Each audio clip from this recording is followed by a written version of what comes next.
ఇక్కడికి తరలి వచ్చి ఈ శుభకార్యంలో పాల్గొన్న ప్రతి ఒక్కరికి క్రిస్మస్ శుభాకాంక్షలు నేను తెలియజేస్తున్న మీ అందరికీ, భక్తులందరికీ.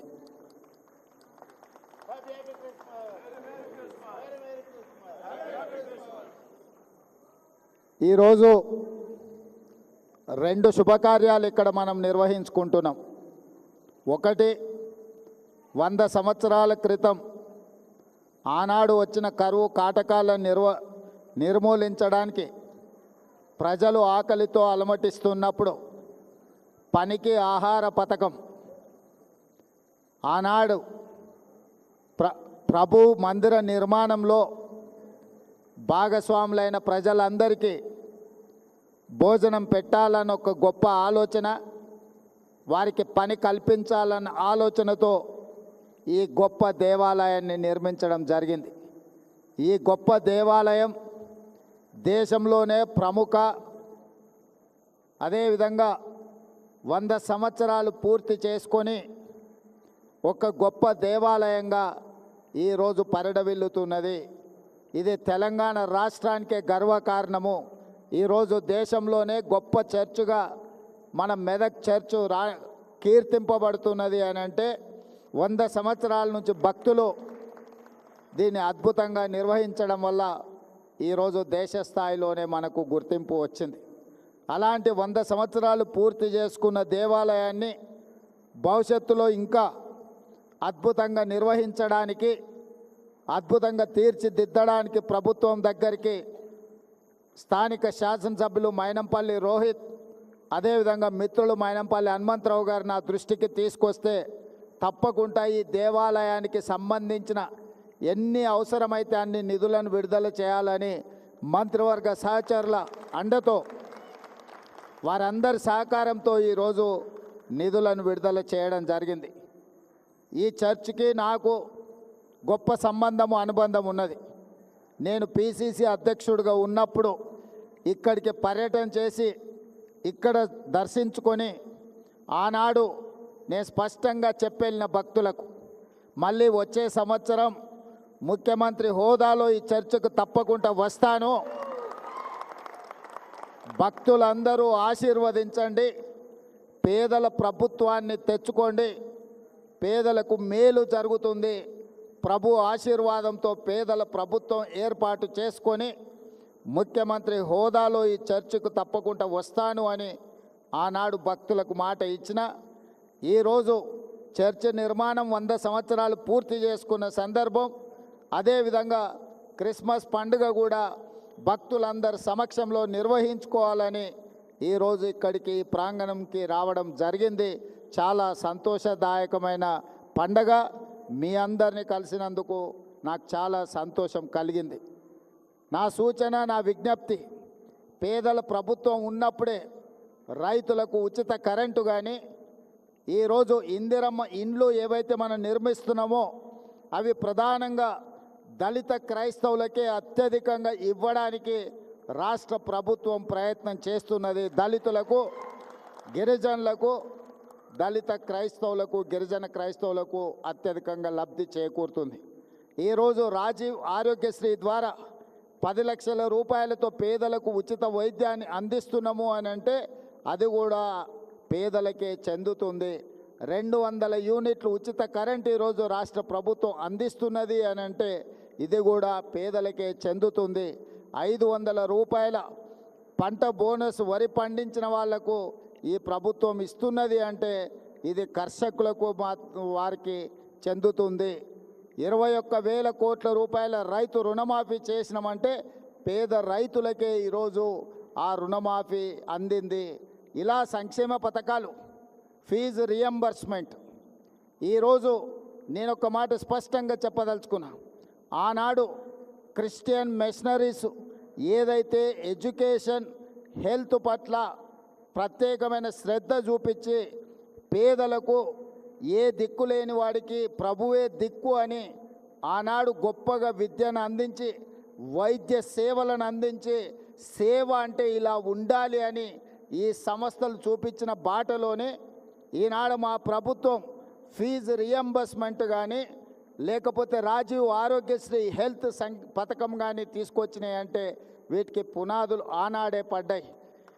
అదేవిధంగా ఈ మెదక్ చర్చ్ నిర్మాణం, పనికి ఆహార పథకం, కరువు వచ్చినప్పుడు తినడానికి ప్రజలు అలమటిస్తున్నప్పుడు ఆనాడు ప్రముఖులు ప్రజలని కాపాడడానికి వాళ్లకు భోజనం పెట్టి వాళ్లకు పని కల్పించి ఈ చర్చ్ నిర్మాణం జరిగింది.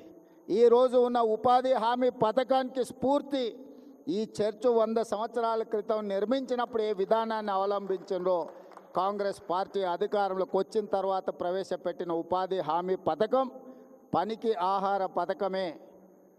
ఇవన్నీ మంచి కార్యక్రమాలు, సంక్షేమ పథకాలు రాష్ట్రం అభివృద్ధి పదం వైపు నడిపించడానికి ఆ ప్రభువు నుండి, భక్తుల నుండి సంపూర్ణమైన ఆశీర్వాదం నా మంత్రివర్గం కోరుకుంటుంది. మీ అందరి ఆశీర్వాదం ఉండాలి.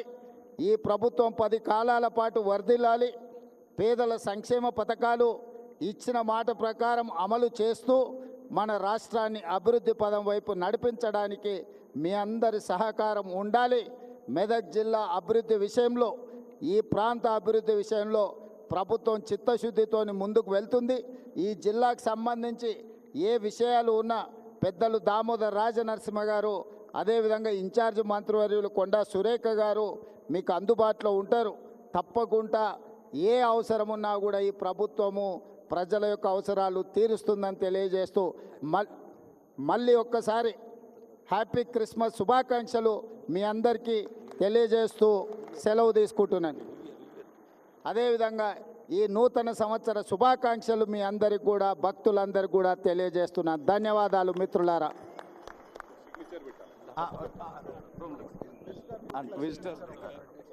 చాలా చాలా వందనాలు. చాలా చాలా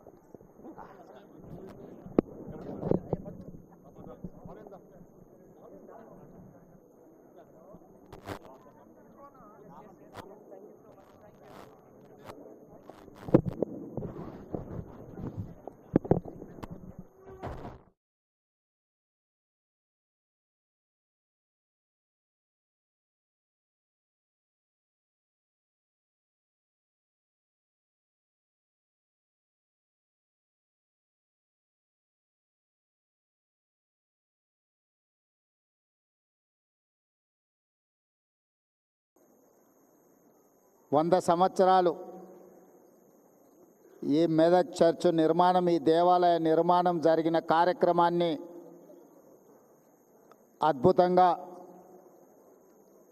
నిర్వాహకులు నిర్వహించిన ఈ కార్యక్రమంలో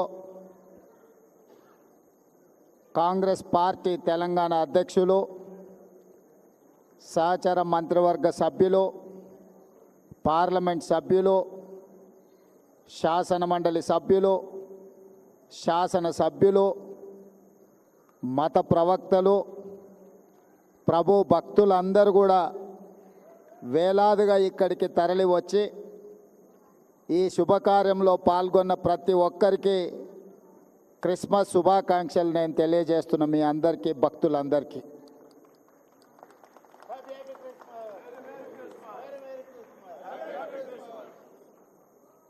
ఈరోజు 2 శుభకార్యాలు ఇక్కడ మనం నిర్వహించుకుంటున్నాం. ఒకటి, 100 సంవత్సరాల క్రితం ఆనాడు వచ్చిన కరువు కాటకాలను నిర్మూలించడానికి ప్రజలు ఆకలితో అలమటిస్తున్నప్పుడు పనికి ఆహార పథకం, ఆనాడు ప్రభు మందిర నిర్మాణంలో భాగస్వాములైన ప్రజలందరికీ భోజనం పెట్టాలన్న ఒక గొప్ప ఆలోచన, వారికి పని కల్పించాలన్న ఆలోచనతో ఈ గొప్ప దేవాలయాన్ని నిర్మించడం జరిగింది. ఈ గొప్ప దేవాలయం దేశంలోనే ప్రముఖ, అదేవిధంగా 100 సంవత్సరాలు పూర్తి చేసుకొని ఒక గొప్ప దేవాలయంగా ఈరోజు పరిడవిల్లుతున్నది. ఇది తెలంగాణ రాష్ట్రానికే గర్వకారణము. ఈరోజు దేశంలోనే గొప్ప చర్చుగా మన మెదక్ చర్చు కీర్తింపబడుతున్నది అని అంటే 100 సంవత్సరాల నుంచి భక్తులు దీన్ని అద్భుతంగా నిర్వహించడం వల్ల ఈరోజు దేశ స్థాయిలోనే మనకు గుర్తింపు వచ్చింది. అలాంటి 100 సంవత్సరాలు పూర్తి చేసుకున్న దేవాలయాన్ని భవిష్యత్తులో ఇంకా అద్భుతంగా నిర్వహించడానికి, అద్భుతంగా తీర్చిదిద్దడానికి ప్రభుత్వం దగ్గరికి స్థానిక శాసనసభ్యులు మైనంపల్లి రోహిత్, అదేవిధంగా మిత్రులు మైనంపల్లి హనుమంతరావు గారు నా దృష్టికి తీసుకొస్తే తప్పకుండా ఈ దేవాలయానికి సంబంధించిన ఎన్ని అవసరమైతే అన్ని నిధులను విడుదల చేయాలని మంత్రివర్గ సహచరుల అండతో, వారందరి సహకారంతో ఈరోజు నిధులను విడుదల చేయడం జరిగింది. ఈ చర్చికి నాకు గొప్ప సంబంధము, అనుబంధం ఉన్నది. నేను పిసిసి అధ్యక్షుడిగా ఉన్నప్పుడు ఇక్కడికి పర్యటన చేసి ఇక్కడ దర్శించుకొని ఆనాడు నేను స్పష్టంగా చెప్పెళ్ళిన భక్తులకు మళ్ళీ వచ్చే సంవత్సరం ముఖ్యమంత్రి హోదాలో ఈ చర్చకు తప్పకుండా వస్తాను, భక్తులందరూ ఆశీర్వదించండి, పేదల ప్రభుత్వాన్ని తెచ్చుకోండి, పేదలకు మేలు జరుగుతుంది, ప్రభు ఆశీర్వాదంతో పేదల ప్రభుత్వం ఏర్పాటు చేసుకొని ముఖ్యమంత్రి హోదాలో ఈ చర్చికి తప్పకుండా వస్తాను అని ఆనాడు భక్తులకు మాట ఇచ్చిన. ఈరోజు చర్చి నిర్మాణం 100 సంవత్సరాలు పూర్తి చేసుకున్న సందర్భం, అదేవిధంగా క్రిస్మస్ పండుగ కూడా భక్తులందరి సమక్షంలో నిర్వహించుకోవాలని ఈరోజు ఇక్కడికి ప్రాంగణంకి రావడం జరిగింది. చాలా సంతోషదాయకమైన పండగ. మీ అందరినీ కలిసినందుకు నాకు చాలా సంతోషం కలిగింది. నా సూచన, నా విజ్ఞప్తి, పేదల ప్రభుత్వం ఉన్నప్పుడే రైతులకు ఉచిత కరెంటు కానీ, ఈరోజు ఇందిరమ్మ ఇండ్లు ఏవైతే మనం నిర్మిస్తున్నామో అవి ప్రధానంగా దళిత క్రైస్తవులకే అత్యధికంగా ఇవ్వడానికి రాష్ట్ర ప్రభుత్వం ప్రయత్నం చేస్తున్నది. దళితులకు, గిరిజనులకు, దళిత క్రైస్తవులకు, గిరిజన క్రైస్తవులకు అత్యధికంగా లబ్ధి చేకూరుతుంది. ఈరోజు రాజీవ్ ఆరోగ్యశ్రీ ద్వారా 10 లక్షల రూపాయలతో పేదలకు ఉచిత వైద్యాన్ని అందిస్తున్నాము అని అంటే అది కూడా పేదలకే చెందుతుంది. 200 యూనిట్లు ఉచిత కరెంట్ ఈరోజు రాష్ట్ర ప్రభుత్వం అందిస్తున్నది అని అంటే ఇది కూడా పేదలకే చెందుతుంది. 500 రూపాయల పంట బోనస్ వరి పండించిన వాళ్లకు ఈ ప్రభుత్వం ఇస్తున్నది అంటే ఇది కర్షకులకు వారికి చెందుతుంది. 21,000 కోట్ల రూపాయల రైతు రుణమాఫీ చేసినామంటే పేద రైతులకే ఈరోజు ఆ రుణమాఫీ అందింది. ఇలా సంక్షేమ పథకాలు, ఫీజు రియంబర్స్మెంట్. ఈరోజు నేను ఒక మాట స్పష్టంగా చెప్పదలుచుకున్నా. ఆనాడు క్రిస్టియన్ మిషనరీస్ ఏదైతే ఎడ్యుకేషన్, హెల్త్ పట్ల ప్రత్యేకమైన శ్రద్ధ చూపించి పేదలకు, ఏ దిక్కు లేని వాడికి ప్రభువే దిక్కు అని ఆనాడు గొప్పగా విద్యను అందించి, వైద్య సేవలను అందించి, సేవ అంటే ఇలా ఉండాలి అని ఈ సంస్థలు చూపించిన బాటలోనే ఈనాడు మా ప్రభుత్వం ఫీజు రియంబర్స్మెంట్ కానీ, లేకపోతే రాజీవ్ ఆరోగ్యశ్రీ హెల్త్ పథకం కానీ తీసుకొచ్చినాయంటే వీటికి పునాదులు ఆనాడే పడ్డాయి. అదేవిధంగా ఈ మెదక్ చర్చ్ నిర్మాణం, పనికి ఆహార పథకం, కరువు వచ్చినప్పుడు తినడానికి ప్రజలు అలమటిస్తున్నప్పుడు ఆనాడు ప్రముఖులు ప్రజలని కాపాడడానికి వాళ్లకు భోజనం పెట్టి వాళ్లకు పని కల్పించి ఈ చర్చ్ నిర్మాణం జరిగింది. ఈరోజు ఉన్న ఉపాధి హామీ పథకానికి స్ఫూర్తి ఈ చర్చ్ 100 సంవత్సరాల క్రితం నిర్మించినప్పుడు ఏ విధానాన్ని అవలంబించిందో కాంగ్రెస్ పార్టీ అధికారంలోకి వచ్చిన తర్వాత ప్రవేశపెట్టిన ఉపాధి హామీ పథకం, పనికి ఆహార పథకమే. ఇవన్నీ మంచి కార్యక్రమాలు, సంక్షేమ పథకాలు రాష్ట్రం అభివృద్ధి పదం వైపు నడిపించడానికి ఆ ప్రభువు నుండి, భక్తుల నుండి సంపూర్ణమైన ఆశీర్వాదం నా మంత్రివర్గం కోరుకుంటుంది. మీ అందరి ఆశీర్వాదం ఉండాలి. ఈ ప్రభుత్వం 10 కాలాల పాటు వర్ధిల్లాలి. పేదల సంక్షేమ పథకాలు ఇచ్చిన మాట ప్రకారం అమలు చేస్తూ మన రాష్ట్రాన్ని అభివృద్ధి పదం వైపు నడిపించడానికి మీ అందరి సహకారం ఉండాలి. మెదక్ జిల్లా అభివృద్ధి విషయంలో, ఈ ప్రాంత అభివృద్ధి విషయంలో ప్రభుత్వం చిత్తశుద్ధితో ముందుకు వెళ్తుంది. ఈ జిల్లాకు సంబంధించి ఏ విషయాలు ఉన్నా పెద్దలు దామోదర్ రాజనరసింహ గారు, అదేవిధంగా ఇన్ఛార్జ్ మంత్రివర్యులు కొండా సురేఖ గారు మీకు అందుబాటులో ఉంటారు. తప్పకుండా ఏ అవసరం ఉన్నా కూడా ఈ ప్రభుత్వము ప్రజల యొక్క అవసరాలు తీరుస్తుందని తెలియజేస్తూ మళ్ళీ ఒక్కసారి హ్యాపీ క్రిస్మస్ శుభాకాంక్షలు మీ అందరికీ తెలియజేస్తూ సెలవు తీసుకుంటున్నాను. అదేవిధంగా ఈ నూతన సంవత్సర శుభాకాంక్షలు మీ అందరికి కూడా భక్తులందరికీ కూడా తెలియజేస్తున్నాను. ధన్యవాదాలు.